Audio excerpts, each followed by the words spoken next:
हर नाम हमारा पैनना, जित फिर नंगे नह होवह। होर पैनन की हमारी सरध गई। हर नाम हमारा वणज, हर नाम व्यापार। हर नामै की हम कहो, सतगुर कार कुनी दई। हर नामै का हम लेखा लिखिया, सब जम की अगली कान गई। हर का नाम गुरमुख किनै विरलै ध्याया। जिनको धुर करम प्रापत लिखत पई। हर का नाम गुरमुख किनै विरलै ध्याया। जिनको धुर करम प्रापत लिखत पई। वाहिगुरु जी का खालसा, वाहिगुरु जी की फतेह। सतगुरु पातशाह साहिब जी दे पावन दरबार दीयां हाज़रियां भरदिया गुरु पातशाह साहिब जी दे अपने ही निज पावन स्वरूप शब्द नाल चित ला के जद आप सावधान ते इकागर चीत होए जुड़ मिल बैठे हो, पातशाह गुरुदेव जी दियां बेअंत महरहमतां ते वडियाइयां जो सत संगत विच सदा वरतदियां ने, आप उन्हां दे सांझी ते धारणी होयो। किरपालता करना, अपने निर्मल हिरदे चों अरदास करना जो गुरु पातशाह साहिब जी रहमत करन। पावन शब्द दी विचार, बोलण दा ताण ਅਤੇ ਵਿਚਾਰ ਦਾ ਪ੍ਰਵਾਹ ਬਖਸ਼ਣ। ਇੱਕ ਵਾਰ ਆਸੀਸ ਦਿੰਦਿਆਂ ਅੰਮ੍ਰਿਤ ਦ੍ਰਿਸ਼ਟੀ ਪਾ ਕੇ ਜਪਣਾ ਜੀ ਸਤਨਾਮ ਸ਼੍ਰੀ ਵਾਹਿਗੁਰੂ। ਗਰੀਬ ਨਿਵਾਸ ਘਟ ਘਟ ਕੇ ਵਾਸੀ ਸ਼੍ਰੀ ਅਕਾਲ ਪੁਰਖ ਵਾਹਿਗੁਰੂ ਜੀ ਦਾ ਕੋਟਾਨ ਕੋਟ ਸ਼ੁਕਰਾਨਾ जो सच्चे पातशाह साहिब जी ने किरपा की है संपूर्ण रहन अपने प्यार ते भाणे विच बतीत कराई है। अमृत वेले की जाग बख्शिश की है ते इस वक्त अपने पावन दरबार की हाज़री भरन का सुभाग बख्शे। हर रोज़ की तरह अज भी अमृत वेले सच्चे साहिब की बख्शिशां का दर खोलिया है। साहिब की रहमत होई। अमृतमयी पावन बचन श्रीमुख वाक करके सानू प्राप्त होए। रसना गुण गोपाल नित गायन। रसना करके गोपाल जी के गुणां नूं गावन करना, यही साडा एक मुख करतब है। जिवें असीं घर परिवार संसार दे कुछ कार विहार ਦੀਆਂ ਗੱਲਾਂ ਕਰਦੇ ਆ ਤੇ ਕੋਈ ਜੀ ਕਹਿੰਦਾ ਦੇਖੋ ਜੀ ਮੇਰਾ ਕਰਤੱਵ ਮੁੱਖ ਖੇਤੀ ਹੈ, ਦੂਸਰਾ ਕਹਿੰਦਾ ਜੀ ਸਾਡਾ ਤੇ ਵਪਾਰ ਹੈ, ਤੀਸਰਾ ਕਹਿੰਦਾ ਜੀ ਮੈਂ ਤੇ ਨੌਕਰੀ ਪੇਸ਼ਾ ਹਾਂ, ਮੈਂ ਤੇ ਪ੍ਰੋਫੈਸ਼ਨਲ ਹਾਂ। ਅਸੀਂ ਆਪਣੇ ਆਪਣੇ ਕਾਰ ਵਿਹਾਰ ਦੱਸ ਦਿੰਦੇ ਹਾਂ ਜਿਸ ਦੇ ਸਦਕੇ ਸਾਡੀ ਰੋਜ਼ੀ ਰੋਟੀ ਚੱਲਦੀ ਹੈ। ਉਸ ਤੋਂ ਇਲਾਵਾ ਜੋ ਬਾਕੀ ਕੁਝ ਕਰੀਏ ਉਹ ਸ਼ੌਕ ਹੈ। शौक दे नाल कोई की करदा उहदा ते जवाब भी कोई नहीं, पर जिस ते सदके रोज़ी रोटी चलदी है वो करना पैंदा है। भावें मजबूरी च करो ते भावें खुशी च करो। ਔਰ ਅਸੀਂ ਬਹੁਤ ਲੋਕਾਂ ਨੂੰ ਜਿਹੜੇ ਆਪ ਮਿਲਦੇ ਆ ਇੱਕ ਦੂਜੇ ਨੂੰ, ਅਸੀਂ ਆਪਣੀ ਕਿਰਤ ਜਿਹਦੇ ਸਦਕੇ ਸਾਡੀ ਰੋਜ਼ੀ ਰੋਟੀ ਚੱਲਦੀ ਆ, ਅਸੀਂ ਬਹੁਤ ਹੀ ਖੁਸ਼ੀ ਨਾਲ ਨਹੀਂ ਕਰ ਰਹੇ ਹੁੰਦੇ। ਕੀ ਕਰੀਏ, ਕਰਨਾ ਪੈਂਦਾ ਜੀ। ਇੱਦਾਂ ਕਹਿ ਕੇ ਆਪਾਂ ਆਪਣੇ ਦਿਲ ਦੀ ਭੜਾਸ ਕੱਢਦੇ, ਕੀ ਕਰੀਏ, ਮਜਬੂਰੀ ਹੈ, ਕਰਨਾ ਪੈਂਦਾ। ਪਰ ਕਰਨਾ ਤੇ ਪੈਂਦਾ ਹੈ ਨਾ, ਤਾਂ ਮਤਲਬ ਹੈ ਕਿ ਇਹ ਤੋਂ ਬਿਨਾਂ ਗੁਜ਼ਾਰਾ ਨਹੀਂ ਹੈ। ਜਿਸ ਤੋਂ ਬਿਨਾਂ ਗੁਜ਼ਾਰਾ ਨਹੀਂ ਹੈ ਤੇ ਫਿਰ ਸ਼ੌਕ ਨਾ ਕਰੀਏ। ਜਿਹੜਾ ਵਿਅਕਤੀ ਆਪਣੀ ਕਿਰਤ ਨੂੰ ਸ਼ੌਕ ਨਾ ਕਰਦਾ ਹੈ, ਉਹ ਅਮੀਰੀ ਦਾ ਆਪਾਂ ਦਾਅਵਾ ਨਹੀਂ ਕਰਦੇ ਵੀ ਕਿਤਨਾ ਅਮੀਰ ਹੈ, ਕਿਤਨਾ ਵੱਧ ਹੈ, ਕਿਤਨਾ ਘੱਟ ਹੈ, ਪਰ ਕਮ ਸੇ ਕਮ ਉਹ ਟੈਨਸ਼ਨ 'ਚ ਨਹੀਂ ਹੁੰਦਾ, ਆਪਣੇ ਕਾਰ ਵਿਹਾਰ ਨੂੰ ਲੈ ਕੇ ਤਣਾਅ 'ਚ ਨਹੀਂ ਹੁੰਦਾ। ਉਹਦਾ ਆਪਣੇ ਕਾਰ ਵਿਹਾਰ ਦਾ ਅਤੇ ਆਪਣੇ ਪਰਿਵਾਰ ਦਾ ਤਾਣਾ ਬਣਾ ਉਲਝਿਆ ਹੋਇਆ ਨਹੀਂ ਹੁੰਦਾ। ਬੜੀ ਖੁਸ਼ੀ ਨਾਲ ਕੰਮ ਕਰਦਾ ਹੈ, ਕੰਮ ਦੀਆਂ ਟੈਨਸ਼ਨਾਂ ਘਰ ਲੈ ਕੇ ਨਹੀਂ ਜਾਂਦਾ ਅਤੇ ਘਰ ਦੀਆਂ ਮਜਬੂਰੀਆਂ ਅਤੇ ਟੈਨਸ਼ਨਾਂ ਆਪਣੇ ਕੰਮ 'ਤੇ ਲੈ ਕੇ ਨਹੀਂ ਆਉਂਦਾ। ਪਰ ਜਿਹੜੇ ਇਸ ਆਪਣੇ ਕਾਰ ਵਿਹਾਰ ਨੂੰ, ਆਪਣੇ ਕੰਮ ਨੂੰ ਮਜਬੂਰੀ 'ਚ ਕਰਦੇ ਨੇ, ਵੇਖਿਆ ਹੋਣਾ ਦਫ਼ਤਰਾਂ 'ਚ ਬੈਠੇ ਘਰ 'ਤੇ ਰੋਣੇ ਰੋ ਰਹੇ ਨੇ, ਆ ਵਪਾਰ 'ਤੇ ਜਾਈਏ ਹੱਟੀਆਂ 'ਤੇ ਦੁਕਾਨਾਂ 'ਤੇ ਘਰ ਦੇ ਰੋਣੇ ਲੈ ਕੇ ਬੈਠੇ ਨੇ। ਉਹ ਖੇਤੀ ਕਰਨ ਜਾਂਦਾ, ਲੇਕਿਨ ਰੋਣੇ ਘਰ ਦੇ ਰੋ ਰਿਹਾ। ਪਰ ਘਰ ਪਰਿਵਾਰ ਦੇ ਜੀਆਂ 'ਚ ਬੈਠਦੇ ਇੱਥੇ ਘਰ ਦੀਆਂ ਗੱਲਾਂ ਕਰਨੀਆਂ ਚਾਹੀਦੀਆਂ ਸੀ, ਉੱਥੇ ਵਪਾਰ ਦੀਆਂ ਅਤੇ ਖੇਤੀ ਦੀਆਂ ਗੱਲਾਂ ਕਰ ਰਿਹਾ ਹੁੰਦਾ। ਇਹ ਵਿਅਕਤੀ ਕਾਮਯਾਬ ਨਹੀਂ ਹੈ। ਇਹ ਸਾਨੂੰ ਇੰਨੀ ਕੁ ਸਮਝ ਆਈ ਹੈ। ਪਰ ਮਹਾਰਾਜ ਕਹਿੰਦੇ, ਇਸੇ ਤਰ੍ਹਾਂ ਤੂੰ ਜ਼ਿੰਦਗੀ ਦੇ ਇਸ ਹਿੱਸੇ ਨੂੰ ਕਦੇ ਕਾਮਯਾਬੀ ਨਾ ਸੋਚਿਆ ਕਿ ਇਹ ਤਾਂ ਦਿਸਦੀ ਬਣਤਰ ਹੈ, ਇਹਨੂੰ ਬਦਲਿਆ ਜਾ ਸਕਦਾ ਹੈ। ਜੇ ਅਸੀਂ ਖੇਤੀ ਕਰਦੇ ਹਾਂ ਤਾਂ ਨੌਕਰੀ ਕਰ ਸਕਦੇ ਹਾਂ, ਨੌਕਰੀ ਕਰਦੇ ਹਾਂ ਤਾਂ ਵਪਾਰ ਕਰ ਸਕਦੇ ਹਾਂ, ਵਪਾਰ ਕਰਦਾ ਤਾਂ ਫਿਰ ਖੇਤੀ ਕਰ ਸਕਦਾ ਹੈ, ਸੰਭਵ ਹੈ। ਔਰ ਅੱਜ ਬੜੀ ਤੇਜ਼ੀ ਦੇ ਨਾਲ ਇਹ ਚੀਜ਼ਾਂ ਬਦਲ ਰਹੀਆਂ ਨੇ। ਮਾਪੇ ਕੁਛ ਹੋਰ ਕਰਦੇ ਨੇ, ਬੱਚੇ ਕੁਛ ਹੋਰ ਕਰਦੇ ਨੇ। ਪਰ ਗੁਰੂ ਨਾਨਕ ਪਾਤਸ਼ਾਹ ਸਾਹਿਬ ਜੀ ਨੇ ਸਾਨੂੰ ਇੱਕ ਕਾਰ ਦਿੱਤੀ ਹੈ, ਜੁਗਤ ਦਿੱਤੀ ਹੈ, ਉਸ ਦਾ ਕੋਈ ਸਾਡੇ ਕੋਲ ਬਦਲ ਨਹੀਂ ਹੈ, ਉਹਦਾ ਕੋਈ ਆਪਸ਼ਨ ਨਹੀਂ ਹੈ। ਉਹ ਹੈ ਗੁਰੂ ਕਰਤੇ ਦੀ ਖੁਸ਼ੀ ਪ੍ਰਾਪਤ ਕਰਨਾ। ਜਿਹਨੂੰ ਇੱਕ ਥਾਂ ਬਚਨ ਬੜਾ ਪਿਆਰਾ ਜਿਹਾ, ਕਾਰ ਧੁਰ ਕੀ ਕਰਨੀ। ਜਿਵੇਂ ਇੱਕ ਕਾਰ ਵਿਹਾਰ ਅਸੀਂ ਪਰਿਵਾਰ ਲਈ ਕਰਦੇ ਹਾਂ, ਸੰਸਾਰ 'ਚ ਕਰਦੇ ਹਾਂ, ਇੱਕ ਕਾਰ ਵਿਹਾਰ ਹੈ ਜੋ ਧੁਰ ਦਰਗਾਹ ਸਾਨੂੰ ਮਿਲੇ, ਕਰਨਾ ਹੀ ਪੈਣਾ। ਉਹ ਕਥਾ ਕਰਦਿਆਂ ਕਥਾਵਾਚਕ ਨੂੰ ਵੀ ਕਰਨਾ ਪੈਣਾ ਅਤੇ ਸੁਣਨ ਵਾਲੇ ਨੂੰ ਵੀ ਕਰਨਾ ਪੈਣਾ, ਕਿਉਂਕਿ ਉਹ ਆਪੋ ਆਪਣਾ ਹੈ। ਉਹ ਹੈ ਪਰਮੇਸ਼ਰ ਦਾ ਨਾਮ ਜਪਣਾ, ਪਰਮੇਸ਼ਰ ਦੇ ਨਾਮ ਦੇ ਪ੍ਰਤੀ ਭਾਵ ਰੱਖਣਾ। ਵਾਹਿਗੁਰੂ ਜੀ ਦੇ ਪ੍ਰਤੀ ਕਿਤਨੇ ਭਾਵ ਸਾਡੇ ਹਿਰਦੇ 'ਚ ਗਹਿਰੇ ਨੇ, ਔਰ ਉਸ ਦੇ ਸਦਕੇ ਅੰਦਰ ਦੀਆਂ ਤਾਕਤਾਂ, ਸਫਲਤਾਵਾਂ ਮਿਲਦੀ। ਜਿਵੇਂ ਬਾਹਰ ਦੀ ਕਮਾਈ ਦੇ ਨਾਲ ਸਾਡਾ ਧਨ ਵੱਧਦਾ ਹੈ, ਸਾਡਾ ਰੁਤਬਾ ਵੱਧਦਾ ਹੈ, ਸਾਡੀ ਐਸ਼ੋ ਇਸ਼ਤ ਵੱਧਦੀ ਹੈ, ਸਾਡੇ ਸੁੱਖ ਦੇ ਸਾਧਨ ਵੱਧਦੇ ਨੇ। ਇਸੇ ਤਰ੍ਹਾਂ ਉਸ ਕਮਾਈ ਦੇ ਨਾਲ ਸਾਡਾ ਮਨ ਨਿਰਮਲ ਹੁੰਦਾ ਹੈ, ਸ਼ਾਂਤ ਹੁੰਦਾ ਹੈ, ਸਹਿਜ ਹੁੰਦਾ ਹੈ, ਸੁੱਖ ਹੁੰਦਾ ਹੈ। ਬਾਹਰ ਜੋ ਕੁਝ ਵੀ ਸਾਡੇ ਕੋਲ ਪਦਾਰਥ ਹੁੰਦੇ ਨੇ ਉਹ ਸੁਹੰਡਣੇ ਹੋ ਜਾਂਦੇ ਨੇ। ਔਰ ਉਹ ਜੁਗਤ ਅੱਜ ਮਹਾਰਾਜ ਮੁੜ ਕੇ ਸਮਝਤੀ ਰਸਨਾ ਕਰਕੇ ਕਰਨੀ ਪੈਣੀ ਆ। ਬਾਹਰ ਦੀ ਕਿਰਤ ਨੂੰ ਆਪਾਂ ਕਹਿੰਦੇ ਦਸਾਂ ਨੋਹਾਂ ਦੀ ਕਿਰਤ ਕਰਦੇ। ਆਪਾਂ ਇੱਦਾਂ ਕਹਿੰਦੇ ਨਾ ਕਿ ਬਾਹਰ ਭਾਵੇਂ ਕੋਈ ਵੀ ਕਰੇ, ਅਸੀਂ ਕਹਿੰਦੇ ਦਸਾਂ ਨੋਹਾਂ ਦੀ ਕਿਰਤ ਕਰਦਾ ਭਾਈ। ਭਾਵੇਂ ਵਪਾਰੀ ਹੈ, ਖੇਤੀ, ਜੋ ਕੁਛ ਵੀ ਕਰਦਾ ਹੈ, ਜੇ ਬਾਹਰਲੀ ਕਿਰਤ ਹੱਥਾਂ ਦੇ ਨਾਲ ਦਸਾਂ ਨੋਹਾਂ ਦੀ ਕਿਰਤ ਹੈ ਤੇ ਚੇਤਾ ਰੱਖਣਾ ਇਹ ਕਿਰਤ ਦਸਾਂ ਨੋਹਾਂ ਦੀ ਨਹੀਂ ਹੈ, ਇਹ ਕਿਰਤ ਰਸਨਾ ਦੀ ਹੈ। ਕਿਉਂਕਿ ਜੋ ਵੀ ਅਸੀਂ ਪੜ੍ਹਨਾ, ਸੁਣਨਾ, ਜਪਣਾ, ਉਹਦਾ ਆਰੰਭਕ ਸ਼ਬਦਾਵਲੀ ਰਸਨਾ ਕਰਕੇ ਹੀ ਬੋਲੀ ਜਾਣੀ ਆ ਅਤੇ ਕੰਨਾਂ ਕਰਕੇ ਸੁਣੀ ਜਾਣੀ ਆ। ਇਸੇ ਕਰਕੇ ਇਹ ਕਾਰ ਵਿਹਾਰ ਜਿਹੜਾ ਹੈ ਇਹ ਰਸਨਾ ਦਾ ਹੈ ਅਤੇ ਕੰਨਾਂ ਦਾ ਹੈ। ਬਾਕੀ ਪੈਰਾਂ ਅਤੇ ਹੱਥਾਂ ਦੇ ਨੇ। ਅਸੀਂ ਪੈਰੀਂ ਚੱਲ ਕੇ ਜਾਣਾ, ਹੱਥੀਂ ਕਾਰ ਵਿਹਾਰ ਕਰਨਾ। ਇਹਦੇ ਵਿੱਚ ਅਸੀਂ ਕੰਨਾਂ ਨਾਲ ਸੁਣਨਾ ਹੈ ਅਤੇ ਰਸਨਾ ਨਾਲ ਬੋਲਣਾ ਹੈ।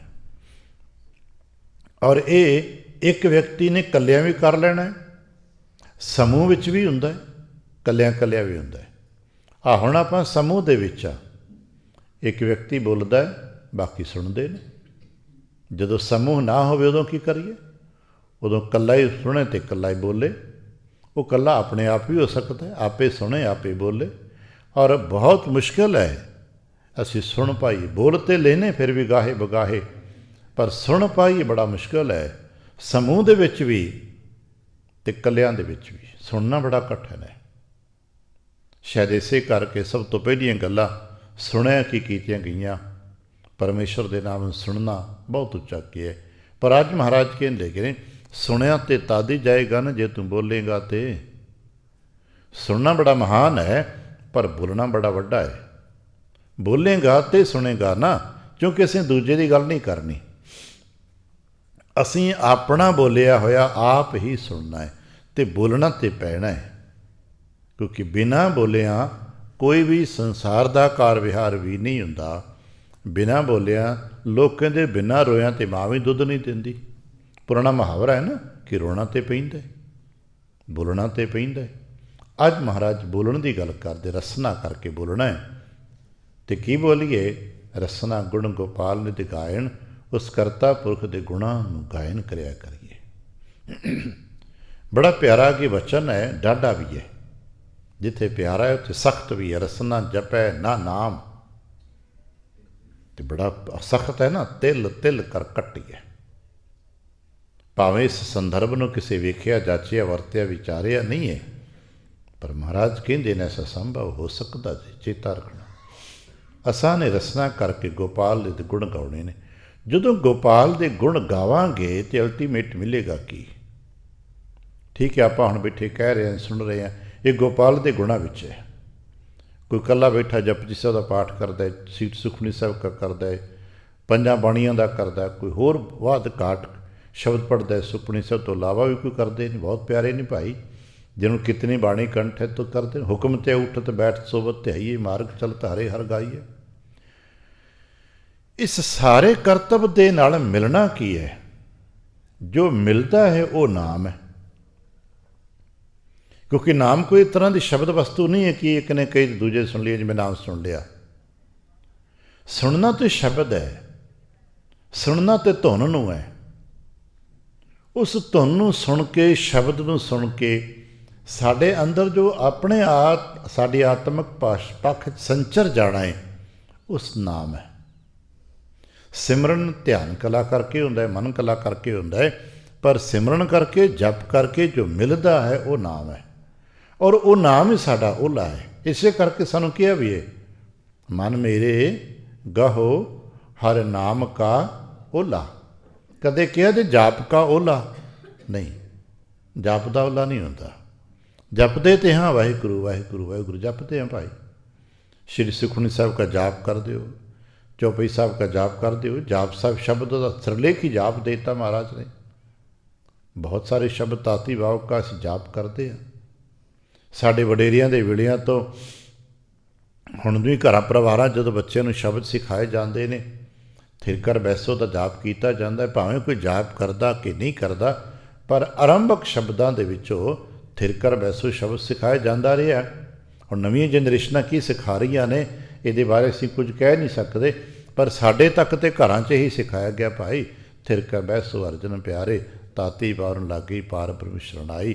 ਇਹ ਕੁਝ ਸ਼ਬਦ ਆਰੰਭਕ ਬਚਨ ਸਨ ਜਿਹੜੇ ਸਾਨੂੰ ਸਭ ਨੂੰ ਲਗਭਗ ਬਚਪਨ 'ਚ ਯਾਦ ਕਰਾਏ ਗਏ ਔਰ ਅੱਜ ਵੀ ਨਹੀਂ ਭੁੱਲਦੇ। ਜੋ ਕਿ ਬਚਪਨ 'ਚ ਯਾਦ ਕਰਾਏ ਨਹੀਂ ਭੁੱਲਦੇ। ਇਹ ਜਾਪ ਅਸੀਂ ਕਰਦੇ ਹਾਂ ਜਾਂ ਨਹੀਂ ਕਰਦੇ ਇਹ ਅਲੱਗ ਬਾਤ ਹੈ, ਪਰ ਇਹਨੂੰ ਮਹਾਰਾਜ ਕਹਿੰਦੇ ਨੇ ਰਸਨਾ ਕਰਕੇ ਜਪਣਾ ਪੈਣਾ ਹੈ। ਜਿਵੇਂ ਪਾਵਨ ਬਾਣੀ ਦੇ ਨਾਲ ਨਾਲ ਮਹਾਰਾਜ ਨੇ ਸੰਪੂਰਨਤਾ ਦੇ ਬਚਨਾਂ 'ਚ ਕਿਹਾ ਨਾ ਕਿ ਥਾਲ ਵਿੱਚ ਭੋਜਨ ਪਿਆ ਹੋਵੇ ਤੇ ਖਾਣਾ ਤੇ ਪੈਣਾ।